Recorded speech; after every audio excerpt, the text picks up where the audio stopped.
विजयाचा गुलाल उधळलेला आहे। केंद्रीय राज्यमंत्री मुरलीधर मोहोळ आहेत। बघतोय मोठ्या उत्साहात हा सगळा आता साजरा होतोय। विश्वास होता आणि याचं सगळं श्रेय कोणाला जाईल? श्रेय कार्यकर्त्यांना जातं, श्रेय पुणेकरांना जातं। मी पुणेकरांना मनापासून धन्यवाद यासाठी देईन की पुणेकरांनी आज या ठिकाणी आमच्यावरती विश्वास व्यक्त केला आहे। पुणेकरांनी आज विश्वास व्यक्त केला आहे आमच्यावरती आणि त्यामुळे आज हा विजय आहे। मी मनापासून धन्यवाद देईन पुणेकरांना की जे कामाला त्यांनी मत दिलं, विकासाला मत दिलं आणि पुण्याच्या भविष्याला मत दिलं। मोदीजींच्या नेतृत्वात, माननीय देवेंद्रजींच्या नेतृत्वात, त्यांच्या विजनमध्ये पुणे हे देशाचं सर्वोत्तम शहर करण्याचं जे भाजपचं स्वप्न आहे आमचं, त्या स्वप्नाला, त्या विचाराला पुणेकरांनी साथ दिली आहे। एका बाजूला असं देखील म्हटलं जाते की निष्ठावान कुठेतरी नाराज होते, पण सगळ्या एक यंग ब्रिगेडला तुम्ही यंदा ताकद दिली। आता एक बाजूला विजयी उमेदवार सुद्धा तुमच्या उभे आहेत।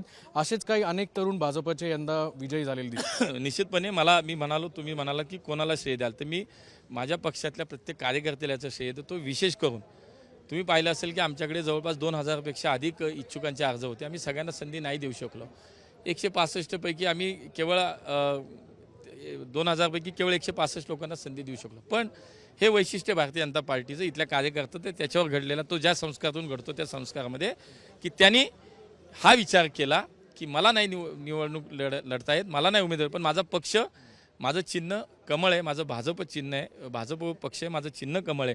आणि म्हणून त्या प्रत्येकाने जे मनापासून काम केलं, मला असं वाटतं पुणेकरांना धन्यवाद आणि माझ्या ह्या सगळ्या कार्यकर्त्यांना हा विजय समर्पित। मी स्वतः कुस्ती खेळता, त्यामुळे सोशल मीडियावर आता एक चितपट झाल्याचा एक इमेज जे आहे ते आता सोशल मीडियावर सुद्धा व्हायरल होताना दिसते। मला असं वाटतं पुणेकरांनी ते केलं, मी काय केलं, पुणेकरांनी चितपट केलं। मुख्यमंत्री देवेंद्र फडणवीसांचा फोन येऊन गेलाय तुम्हाला?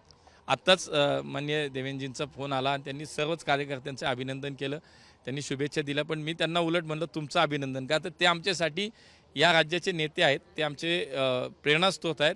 त्यांची प्रेरणा, त्यांचा पाठिंबा आणि त्यांनी आम्हाला दिलेला प्रोत्साहन, याच्यामुळेच हा विजय। आणि असा नेता आमच्याकडे आहे ज्याच्याकडे बघून लोक सांगतात की या शहराचा विकास, या शहराचं भविष्य एकाच नेत्याच्या, एकाच पक्षाच्या हातामध्ये आहे, सुरक्षित आहे, ते म्हणजे भारतीय जनता पार्टी आणि देवेंद्र फडणवीस। शेवटचा प्रश्न, आता सगळे विजयी उमेदवार झालेले आहेत, 9 वर्षानंतर पालिकेत नगरसेवक मिळणार आहेत, त्यामुळे निश्चितपणे भाजप म्हणून एक पक्षाची सुद्धा मोठी जबाबदारी आणि नैतिक जबाबदारी तर आहेच, पण त्यासोबत नवीन नगरसेवकांना काय आव्हान? हा जो विजय आहे, पुणेकरांनी आम्हाला जो विजय दिला आहे किंवा विश्वास व्यक्त केला, तो अत्यंत नम्रपणे आम्ही स्वीकारतो।